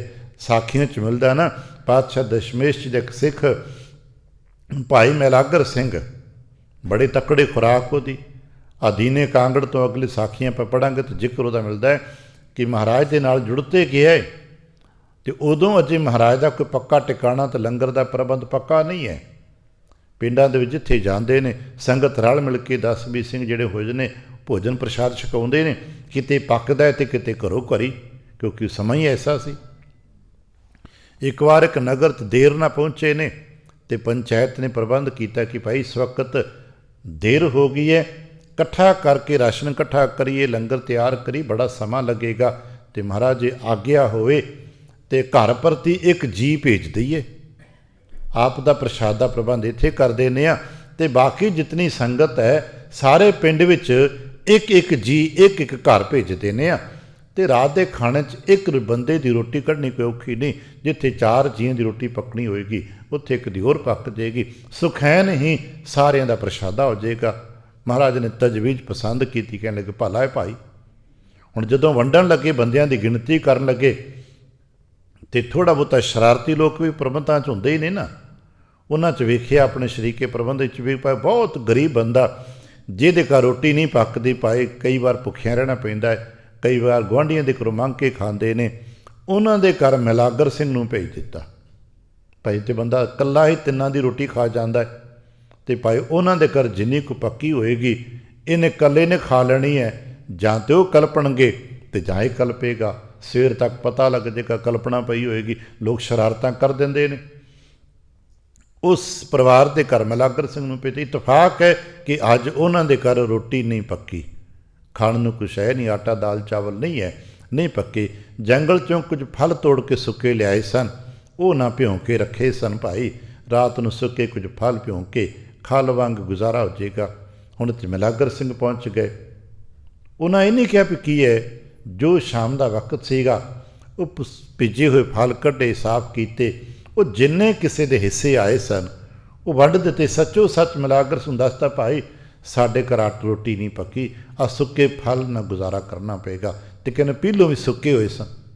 मिलागर सिंह ने कहा कोई गल नहीं, जितने जी परिवार के सन बाल बच्चों चो वंड के सारिਆਂ ने बराबर हिस्से दाने गिण लए, बराबर बराबर के दाने छक लए।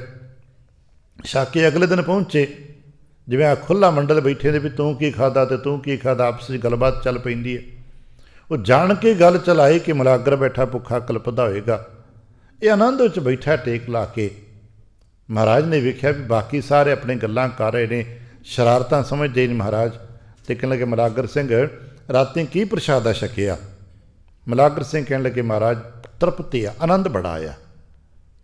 फिर 2 बार पूछया, मिलागर कहने लगा महाराज मैनूं ये नहीं पता भी वो की सीगा, उन्होंने घर रोटी आटा दाल चावल नहीं सीगा, पर यह मैनूं भी नहीं पता भी फल किहड़ा सी। जंगल चों कोई दाने लियाए सी, भ्योए सी, वो दाने खाधे ने, फिर तू भुखा रिहा होएगा ना, तू तो 3-4 बंदे की रोटी कला खा जाना है। कहने लगा तो गल सच है कि खाण बैठी तो 3 बंदे की खुराक खा ली है, पर उन्हां परिवार के जीआं दे नाल बैठ के जो खाधा है ना, हुण तक तृप्ति है, रजे पए आ। महाराज कहने लगे सब सुना के भाई जदों आधार किसी व्यक्ति का नाम का हो जाता है फिर ये स्वाद मुक जाते हैं, तुसीं की खाधा है। सिर्फ इतना आंदा है आ साढ़े वडेरे कदे कदे लंगर छकदे सी ना, तो उन्हां विच कदे कदे अरदासां च एक बोल बोलदे सी, सखी दे संतोखी खाए। देन वाला सखी भाव च खवा रहा होवे ते खाण वाला संतोखी बिरती च खा रहा होवे ते साडे भोजन की कला पूरी हो जाती है। महाराज कहने लगे पूरी तद हुंदी जे नाम आधार बने होवे।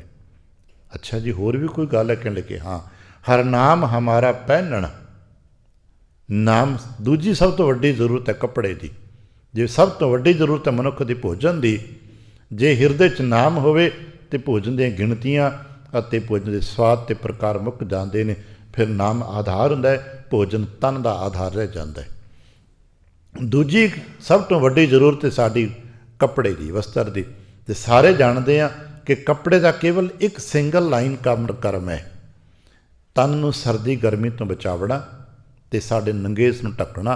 कपड़े का इतना ही काम है ना, पर बाकी जितने साडे अज अपन ड्रेसिज कह देने आ धर्म के नां ते वक्रे वक्रे भेख ने, लिबास ने, चोले ने, तमा एक ही तन की जरूरत है कि धर्म की जरूरत है? नहीं। तमाम प्रकार के रंग असी रंगां ते लड़ते भिड़ते रहने आ, तमाम प्रकार के अजकल शब्द डिज़ाइन है कि ये धर्म की जरूरत है? नहीं भाई, ना तन की जरूरत है तो ना धर्म की जरूरत है। धर्म के विच लिबासां का जिथे चर्चा है उत्थे पहले प्राइमरी सैक्टर होंदा है, जिथे भाई लोगों को धर्म की समझ नहीं है तो लोगों ने कपड़े पाते, तुसीं इस कपड़े रंग के कपड़े तुसीं एक धर्म शामिल।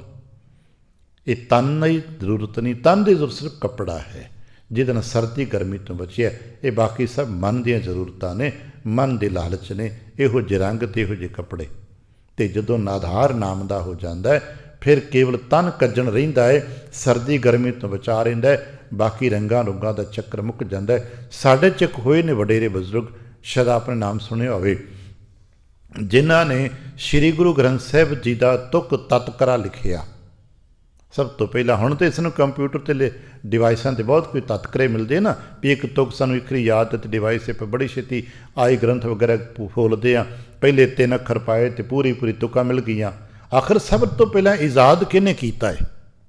ਅੱਖਰਵਾਰ ਕ੍ਰਮਵਾਰ ਸਿਲਸਿਲਾ ਹੋਏ ਨੇ ਅਕਾਲੀ ਕੌਰ ਸਿੰਘ ਜੀ, ਕਸ਼ਮੀਰ ਦੇ ਹੋਏ ਨੇ। ਜਦੋਂ ਸ਼੍ਰੀ ਗੁਰੂ ਗ੍ਰੰਥ ਸਾਹਿਬ ਜੀ ਕਾਵਨ ਇਹ ਸਾਰਾ ਸਿਲਸਿਲਾ 12 ਸਾਲ ਦੀ ਮਿਹਨਤ ਦੇ ਨਾਲ ਤਿਆਰ ਕੀਤਾ, ਅਤੇ ਉਸ ਪਤਾ ਹੈ ਉਹਨਾਂ ਦਾ ਖਾਣਾ ਪੀਣਾ ਬਸ ਸਮੇਂ ਦੇ ਨਾਲ ਰੋਟੀ ਮਿਲਣੀ ਹੈ। ਕਸ਼ਮੀਰ ਵਿੱਚ ਰਹਿ ਕੇ ਸਰਦੀਆਂ ਗਰਮੀਆਂ ਦਾ ਤਨ, ਇਹ ਕਾਲੀ ਭੂਰੀ ਤਨ 'ਤੇ ਲੈ ਕੇ ਬੈਠੇ, ਸਾਰਾ ਦਿਨ ਪਾਠ ਕਰਨਾ, ਇੱਕ ਇੱਕ ਤੁਕ ਨੂੰ ਲਿਖਣਾ ਪੜ੍ਹਨਾ, ਅੱਖਰ ਕ੍ਰਮ ਤਿਆਰ ਕਰਨਾ, ਬਸ ਕਾਲੇ ਭੂਰੇ 'ਚ ਬੈਠੇ ਰਹਿਣਾ। ਲੋਕ ਕਿਸੇ ਨੇ ਆ ਕੇ ਪੁੱਛੇ, ਬਾਬਾ ਤੈਨੂੰ ਸਰਦੀ ਗਰਮੀ ਤਾਂ ਨਹੀਂ ਲੱਗਦੀ? ਕਹਿਣ ਲੱਗਾ ਪਤਾ ਹੀ ਨਹੀਂ ਲੱਗਦਾ ਸਰਦੀ ਕਦੋਂ ਆਈ ਅਤੇ ਗਰਮੀ, 12 ਗਰਮੀਆਂ ਕਦੋਂ ਗੁਜ਼ਰ ਗਈਆਂ ਅਤੇ ਸਰਦੀਆਂ ਕਦੋਂ ਗੁਜ਼ਰ ਗਈਆਂ। ਧਿਆਨ ਇੰਨਾ ਬਾਣੀ ਚਲਾ ਗਿਆ। ਅਤੇ ਸਾਨੂੰ ਸਭ ਨੂੰ ਪਤਾ ਹੈ ਅਸੀਂ ਕਿੱਥੇ ਖੜ੍ਹੇ ਹਾਂ। ਜਦੋਂ ਨਾਮ ਦੇ ਨਾਲ ਆਧਾਰ ਸੁਰਤ ਜੁੜਦੀ ਹੈ ਫਿਰ ਵਸਤਰਾਂ ਦੀ ਬਾਹਰਲੀ ਗਿਣਤੀ ਮਿਣਤੀ ਰੰਗ ਰੂਪ ਮਿਟ ਜਾਂਦੇ ਨੇ, ਫਿਰ ਇੱਕੋ ਰਹਿੰਦਾ ਹੈ ਹਰਨਾਮ ਹਮਾਰਾ ਪਹਿਨਣ ਫਿਰ ਨੰਗੇ ਨਾ ਹੋਵੇ। ਅਸੀਂ ਤਮਾਮ ਕੱਪੜੇ ਪਾ ਕੇ ਵੀ ਸਾਡੇ ਮਨ ਨੰਗੇ ਨੇ, ਪਰ ਉਹਨਾਂ ਦੇ ਭਗਤ ਜਨਾ ਕਾ ਲੂਗਰਾ ਓਢ ਨਗਨ ਨਾ ਹੋਈ। ਸਾਕਤ ਸਿਰ ਪਾਉ ਰਿਸ਼ਮੀ ਪਹਿਰਤ ਪਤ ਖੋਈ। ਜਿਸ ਵਿਅਕਤੀ ਦਾ ਮਨ ਨੰਗਾ ਹੈ ਉਹਨੇ ਤਨ 'ਤੇ ਜਿਤਨੇ ਮਰਜ਼ੀ ਕੱਪੜੇ ਪਾਏ ਹੋਣ ਉਹ ਨੰਗਾ ਹੀ ਹੈ, ਅਤੇ ਜਿਸ ਦਾ ਤਨ ਬੇਸ਼ੱਕ ਪਾਟੇ ਕੱਪੜਿਆਂ ਨਾਲ ਹੈ, ਅਗਰ ਉਹਦੇ ਹਿਰਦੇ 'ਚ ਪਰਮੇਸ਼ਰ ਦਾ ਨਾਮ ਹੈ ਤਾਂ ਉਹ ਇੱਜ਼ਤਦਾਰ ਵਿਅਕਤੀ ਹੈ। ਉਹਨਾਂ ਦੇ ਕੱਪੜੇ ਵਾਲੇ ਪੈਲੇ ਕੋਈ ਫਰਕ ਨਹੀਂ। ਮਹਾਰਾਜ ਕਹਿਣ ਲੱਗੇ ਹਰਨਾਮ ਹਮਾਰਾ ਪਹਿਨਣ ਫਿਰ ਨੰਗੇ ਨਾ ਹੋਵੇ, ਹੋਰ ਪਹਿਨ ਕੀ ਹਮਾਰੀ ਸਰਦ ਗਈ। ਇਸੇ ਤਰ੍ਹਾਂ ਹਰਨਾਮ ਹਮਾਰਾ ਵਣਜ, ਨਾਮ ਦਾ ਵਪਾਰ, ਨਾਮ ਨਾਲ ਸੁਰਤ ਜੁੜ ਗਈ। ਕੀ ਵਪਾਰ ਕਰਦੇ ਹੋ? ਕੋਈ ਮਾਇਨੇ ਨਹੀਂ ਰੱਖਦਾ ਵੀ ਤੁਸੀਂ ਹੀਰਿਆਂ ਦਾ ਵਪਾਰ ਕਰਦੇ ਹੋ ਕਿ ਬਾਜ਼ਾਰ 'ਚ ਕੀ ਵੇਚਦੇ ਅਤੇ ਕੀ ਵੱਟਦੇ ਹੋ, ਇਹ ਮਾਇਨੇ ਨਹੀਂ। ਮਾਇਨੇ ਕੀ ਕਿਰਤ ਹੈ ਨਾ, ਬਸ ਮਾਇਨੇ ਕਿਰਤ ਰਹਿ ਜਾਂਦੀ ਹੈ, ਮਾਇਨੇ ਵਪਾਰ ਨਹੀਂ ਰਹਿੰਦਾ।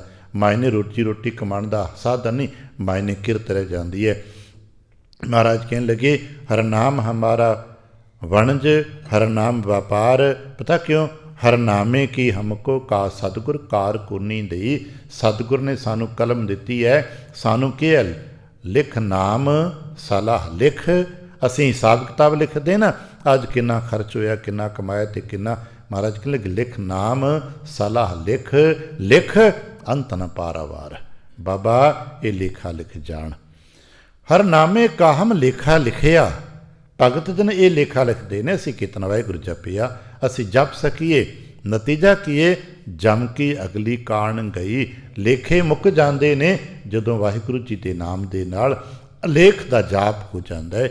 ਮਹਾਰਾਜ ਅਖੀਰ 'ਤੇ ਕਹਿੰਦੇ ਹਰ ਕਾ ਨਾਮ ਗੁਰਮੁਖ ਕਿਨੇ ਬਿਰਲੇ ਧਿਆਇਆ ਪਿਆਰਿਓ। ਇਹ ਵਾਹਿਗੁਰੂ ਜੀ ਕਾ ਨਾਮ ਬਿਰਲੇ ਲੋਕ ਹੀ ਜਪਦੇ ਨੇ, ਧਿਆਉਂਦੇ ਨੇ। ਜਿਹੜੇ ਕੌਣ ਨੇ? ਜਿਨ ਕਉ ਧੁਰ ਕਰਮ ਪ੍ਰਾਪਤ ਲਿਖਤ ਪਈ। ਭਾਈ ਜਿਨ੍ਹਾਂ ਦੇ ਕਰਮ ਚੰਗੇ ਨੇ ਅਤੇ ਮਹਾਰਾਜ ਦੀ ਕਿਰਪਾ ਜਿਨ੍ਹਾਂ 'ਤੇ ਹੋਈ। ਗੁਰਦੇਵ ਕਿਰਪਾ ਕਰਨ। ਅਸੀਂ ਕਰਮ ਖੁਦ ਚੰਗੇ ਕਰਨੇ ਨੇ ਅਤੇ ਕਿਰਪਾ ਮਹਾਰਾਜ ਨੇ ਕਰਨੀ ਹੈ। ਕਰਮ ਅਸਾਂ ਚੰਗੇ ਕਰਨੇ ਨੇ, ਕਿਰਪਾ ਮਹਾਰਾਜ ਨੇ ਕਰਨੀ ਹੈ। ਅਤੇ ਕਰਮ ਚੰਗੇ ਕਰਦਿਆਂ ਮੰਗਿਆ ਕਰੀ ਮਹਾਰਾਜ ਸਾਨੂੰ ਨਾਮ ਦੀ ਦਾਤ ਬਖਸ਼ਿਸ਼ ਕਰ ਦਿਓ। ਨਾਮ ਆਧਾਰ ਪ੍ਰਾਪਤ ਹੋ ਜੇ ਫਿਰ ਸੰਸਾਰ ਦੇ ਝਮੇਲੇ ਮੁੱਕ ਜਾਂਦੇ ਨੇ, ਫਿਰ ਕਿਰਤਾਂ ਰਹਿ ਜਾਂਦੀਆਂ ਨੇ, ਵਿਵਹਾਰ ਸ਼ੁੱਧ ਹੋ ਜਾਂਦਾ ਹੈ। ਇਤਨੇ ਕੁ ਬਚਨ ਪ੍ਰਵਾਨ ਕਰਨਾ, ਭੁੱਲ ਚੁੱਕ ਦੀ ਖਿਮਾ, ਆਸੀਸ ਅਤੇ ਪਿਆਰ ਤੇ ਨਫ਼ਰਤ ਤੇ ਬੁਲਾਵਣਾ। ਵਾਹਿਗੁਰੂ ਜੀ ਕਾ ਖਾਲਸਾ, ਵਾਹਿਗੁਰੂ ਜੀ ਕੀ ਫਤਿਹ।